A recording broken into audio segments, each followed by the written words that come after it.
बाल विकास परियोजना ऊना के तहत 11 आंगनवाड़ी वर्करों और 20 आंगनवाड़ी सहायिकाओं के रिक्त पदों के लिए 7 अगस्त तक आवेदन मांगे गए थे, लेकिन अब इन पदों के लिए आवेदन प्राप्त करने की तिथि को बढ़ाकर 14 अगस्त कर दिया गया है।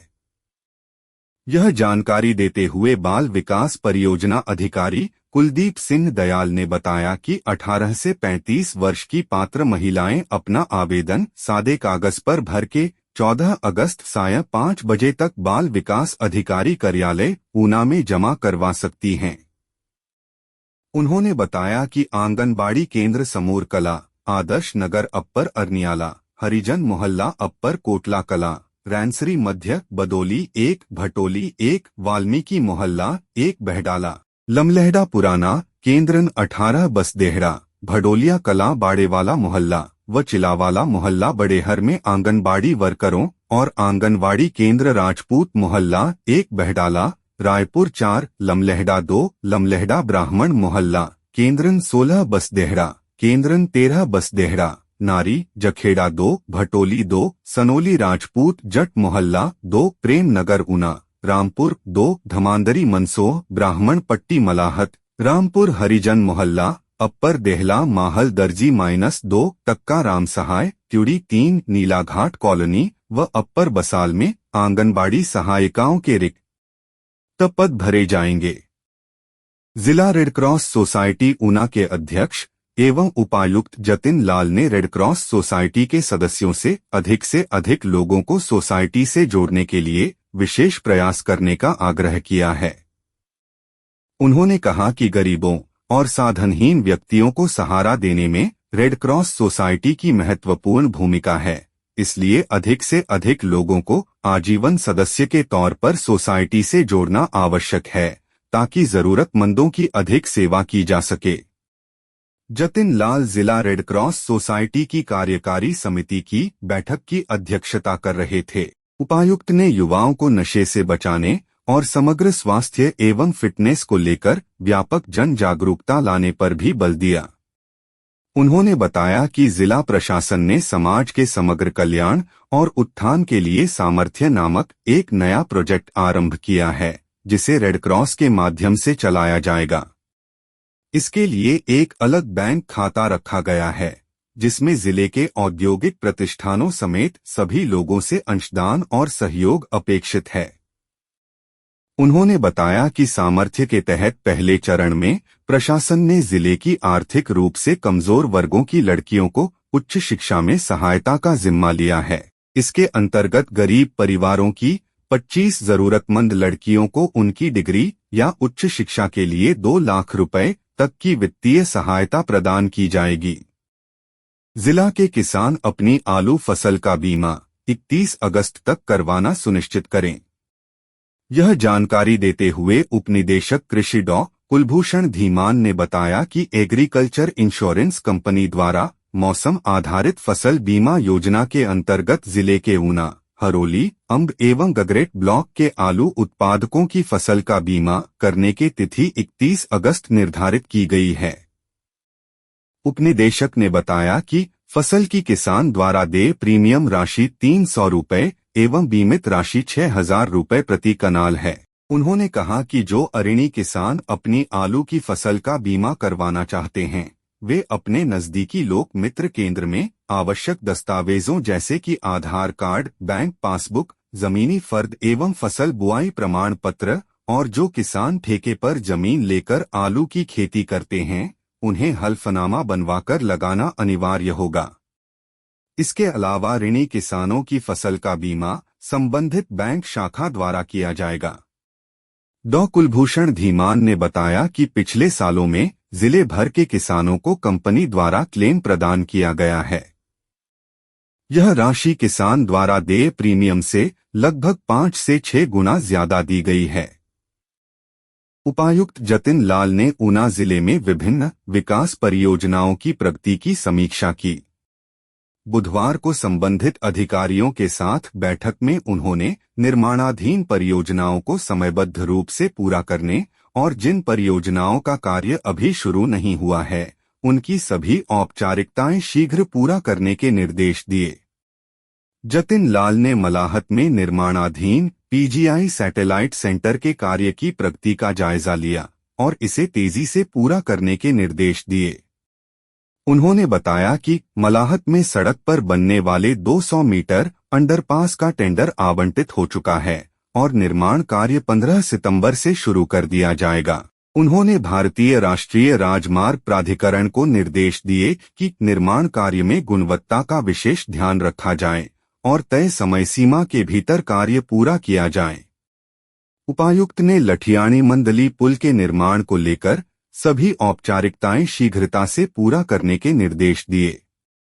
उन्होंने अधिकारियों को निर्देश दिया कि यदि किसी विभागीय अवरोध या एनओसी में देरी हो रही है तो उसकी रिपोर्ट कार्यालय को प्रस्तुत करना सुनिश्चित करें ताकि पुल निर्माण में किसी प्रकार की असुविधा न हो। उपायुक्त ने बंगाणा में केंद्रीय विद्यालय के निर्माण कार्य को तेज करने के निर्देश दिए ताकि बच्चों को पढ़ाई के लिए अच्छा भवन और अनुकूल वातावरण मिल सके। उन्होंने क्षेत्रीय अस्पताल में क्रिटिकल केयर ब्लॉक का कार्य शीघ्र पूरा करने के भी निर्देश दिए ताकि लोगों को बेहतर और उचित स्वास्थ्य सुविधाएं मिल सकें। उन्होंने बसाल में बन रहे मॉडर्न डेयरी फार्म के कार्य का भी ब्यौरा लिया। डेयरी फार्म से जुड़ी निशानदेही का कार्य पूरा कर लिया गया है तथा इसकी चारदीवार के निर्माण का कार्य आरंभ कर दिया गया है। शिवालक पहाड़ियों की गोद में और हिमाचल प्रदेश की सीमा से सटे गांव जेजो दोआबा में स्थित डेरा रतनपुरी में 9 अगस्त 24 सावन शुक्रवार को 108 संत हरचरण दास महाराज की 14वीं वार्षिक बरसी श्रद्धा और उत्साह के साथ मनाई जा रही है। इस संबंध में जानकारी देते हुए संत बीबी मीना देवी जी और संत बाबा अमनदीप जी ने संयुक्त रूप से बताया कि डेरा रतनपुरी की समस्त साध संगत और देश विदेश की संगत के सहयोग से आज डेरा रतनपुरी में श्री अखंड पाठ साहिब आरंभ किया गया, जिसका भोग 9 अगस्त शुक्रवार को पड़ेगा। पाठ के भोग के बाद कीर्तन व संतों का प्रवचन होगा। गुरु का लंगर अटूट चलेगा। इस अवसर पर उन्होंने क्षेत्रवासियों से अनुरोध किया कि वे इस आयोजन में शामिल होकर महान संतों के दर्शन करें तथा कथा कीर्तन सुनकर अपना जीवन सफल बनाएं। शहीद Bhagat Singh charitable trust registered उपकार ट्रस्ट ने सामाजिक कार्यकर्ता गोल्डी सिंह बिहार के नेतृत्व में आनंद आश्रम भम्मिया में छायादार, फलदार और फूलों के पौधे लगाए और लोगों से अपील की कि वे प्रति व्यक्ति कम से कम 2 पौधे लगाने का संकल्प लें। शहीद Bhagat Singh charitable trust registered के अध्यक्ष दर्शन सिंह मट्टू ने वन महोत्सव का महत्व बताते हुए कहा कि पर्यावरण की शुद्धता के लिए पौधे लगाना और उनकी देखभाल करना बहुत जरूरी है। केरल राज्य में हर सड़क पर फलों के पेड़ लगाए जाते हैं ताकि गरीब गुरबा फल खा सके। पंजाब में दसूहा, होशियारपुर, गढ़शंकर, बलाचौर रोड ते ब्रिटिश सरकार को बब्बरों ने आम और जामुन की बोली से रोक दिया था ताकि राहगीर चुपचाप आम और जामुन खा सकें। इस मौके पर गोल्डी सिंह बिहड़ा, भूपिंदर राणा मोटिवेटर, रॉकी मोला, हैप्पी साधोवाल, प्रीत पारोवाल, डॉक्टर लक्की, सुभाष मट्टू, चैन राम पूर्व ब्लॉक समिति सदस्य, कृष्ण कुमार सलाहपुर, संदीप बोरा आदि मौजूद थे। सतगुरु रविदास वेलफेयर सोसाइटी गांव जंडोली द्वारा संविधान निर्माता बाबा साहेब डॉक्टर भीमराव अंबेडकर जी द्वारा महिलाओं को दिए गए समान अधिकारों को समर्पित तिया का त्योहार 11 अगस्त रविवार को गांव जंडोली में मनाया जा रहा है। इस संबंध में जानकारी देते हुए सोसाइटी के अध्यक्ष डॉक्टर कुलविंदर सिंह ने बताया कि इस अवसर पर सबसे पहले गांव की बहुओं द्वारा धन धन सतगुरु रविदास महाराज जी और बाबा साहेब डॉक्टर भीमराव अंबेडकर जी की विचारधारा को समर्पित कोरियोग्राफी, नाटक और गीत प्रस्तुत किए जाएंगे। इसके बाद संयुक्त रूप से पंजाबी संस्कृति को दर्शाता कार्यक्रम प्रस्तुत किया जाएगा। उन्होंने कहा कि यह आयोजन महिलाओं एवं बालिकाओं के लिए खुशी एवं अरमानों का आयोजन है। महिलाओं को ये खुशियां और अरमान बाबा साहेब डॉक्टर भीमराव अंबेडकर द्वारा संविधान में दिए गए समान अधिकारों के कारण ही मिले हैं। मोहाली में वर्तमान समय में पूरे शहर में ही लूटपाट और आए दिन चोरी की घटनाओं को देखने और सुनने को मिल रहा है, जिसके चलते लूटपाट और चोरी की वारदातों में भारी इजाफा हो रहा है। एक ओर जहां चोर और लूटपाट करने वाले लोगों के हौसले बुलंद हैं, वहीं मोहाली जिले के लोग दहशत और अपने सामानों की हिफाजत में लगे हुए हैं। इसलिए पुलिस और पब्लिक मीटिंग को बढ़ाना होगा और पब्लिक फीडबैक लेना पुलिस के लिए अति जरूरी है, वरना ये घटनाएं लगभग ऐसे चलती ही रहेगी। उपरोक्त विचार शिवसेना पंजाब के जिला मोहाली अध्यक्ष सिमरनजीत सिंह मान ने मोहाली के नवनियुक्त एसएसपी दीपक पारिक की नियुक्ति और उनकी दूरदर्शी सोच पर अपील करते हुए मीडिया के सामने व्यक्त किए।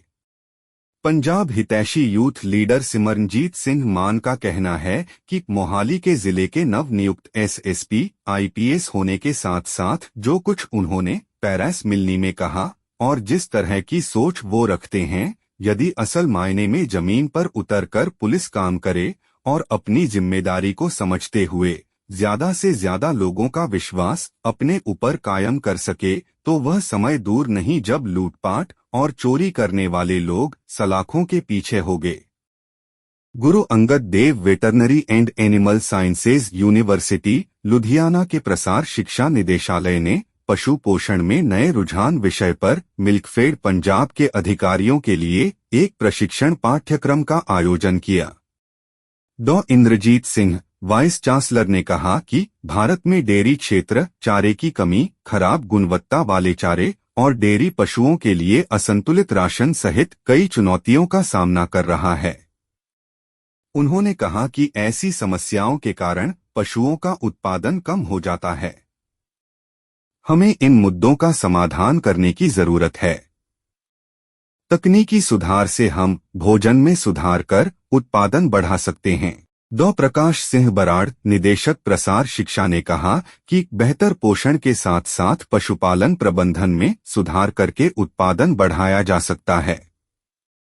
उन्होंने यह भी कहा कि क्षेत्र में संचालित सभी पशुधन संबंधी प्रतिष्ठानों को पशु पोषण में नवीनतम रुझानों को समझना और उनका उपयोग करना चाहिए। उन्होंने बताया कि यह प्रशिक्षण मिल्कफेड प्रतिष्ठान में कार्यरत पशु चिकित्सकों को दिया गया ताकि वे उत्पादकता में सुधार के लिए कार्य कर सकें। तकनीकी भाषण में डॉ जसपाल सिंह हुंदल ने सही राशन बनाने के फार्मूले और संतुलित आहार के महत्व पर प्रकाश डाला।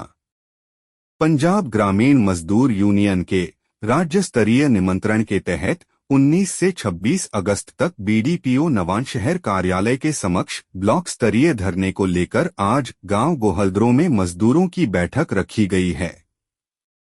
इस मौके पर पंजाब के प्रदेश नेता कमलजीत सनावा ने कार्यकर्ताओं को संबोधित करते हुए कहा कि सरकार लंबे समय से कर्मचारियों के बुनियादी मुद्दों पर आंखें मूंदे बैठी है। उन्होंने कहा कि सरकार ने अभी तक अपने रेड लाइन के अंदर आने वाले मकानों की रजिस्ट्री मजदूरों को नहीं दी है। इसके अलावा नरेगा में पूरे साल काम दिया जाए, मजदूरों की दैनिक मजदूरी बढ़ाई जाए और माइक्रो फाइनेंस कंपनियों को छोड़कर बाकी सभी कर्ज बिना शर्त माफ किए जाएं और लैंड सीलिंग एक्ट 1972 लागू किया जाए।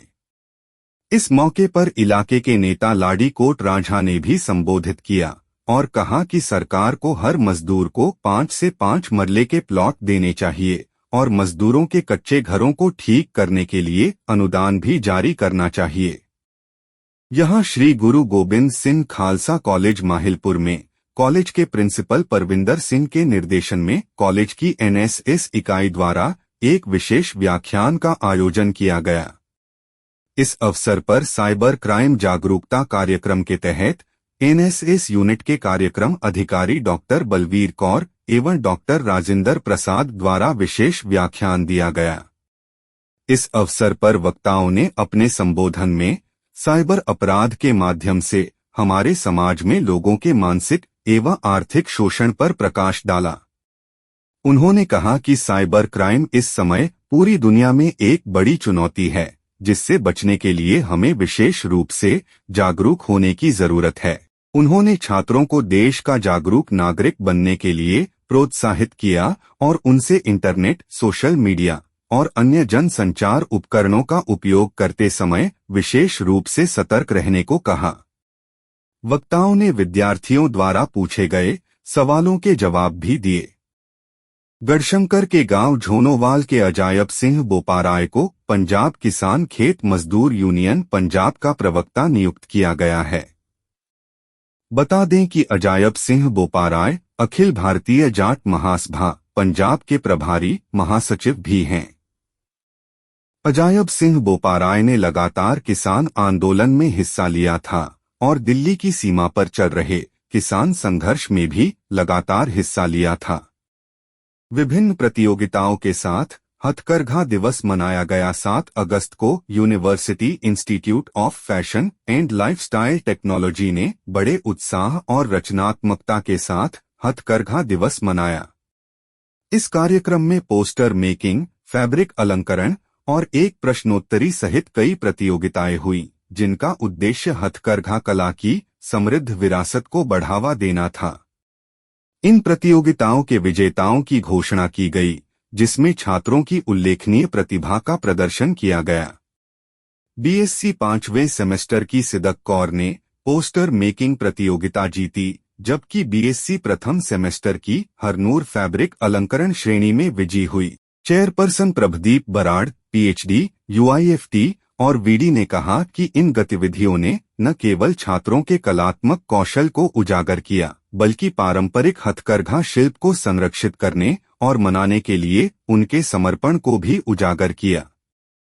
गर्भवती महिलाओं और नवजात शिशुओं की माताओं द्वारा स्तनपान को प्रोत्साहित करने और दुनिया भर में बच्चों के स्वास्थ्य में सुधार लाने के लिए हर साल 1 अगस्त से 7 अगस्त तक स्तनपान सप्ताह मनाया जाता है। प्रारंभ में लगभग 70 देशों ने यह सप्ताह मनाया, लेकिन अब यह 170 देशों द्वारा मनाया जाता है। इस संबंध में अधिक जानकारी साझा करते हुए वरिष्ठ चिकित्सा अधिकारी डॉक्टर रघबीर सिंह ने बताया कि प्राथमिक स्वास्थ्य केंद्र पोसी के अंतर्गत आने वाले स्वास्थ्य केंद्रों में सीएचओ और फील्ड स्टाफ द्वारा विश्व मातृ दूध सप्ताह के अवसर पर जागरूकता गतिविधियां आयोजित की गईं। इस मौके पर उन्होंने कहा कि नवजात शिशुओं के लिए मां का दूध सर्वोत्तम आहार है, क्योंकि इसमें एंटीबॉडीज होते हैं जो बचपन की कई सामान्य बीमारियों को रोकने में मदद करते हैं। इस बिंदु पर उन्होंने कहा, स्तनपान एक मां के लिए प्रसवोत्तर अवसाद से उबरने का एक बेहतर तरीका है। कुछ अध्ययनों में पाया गया है कि स्तनपान कराने से माताओं में टाइप 2 मधुमेह, संधिशोथ, हृदय रोग, उच्च रक्तचाप और उच्च कोलेस्ट्रॉल का खतरा कम हो जाता है।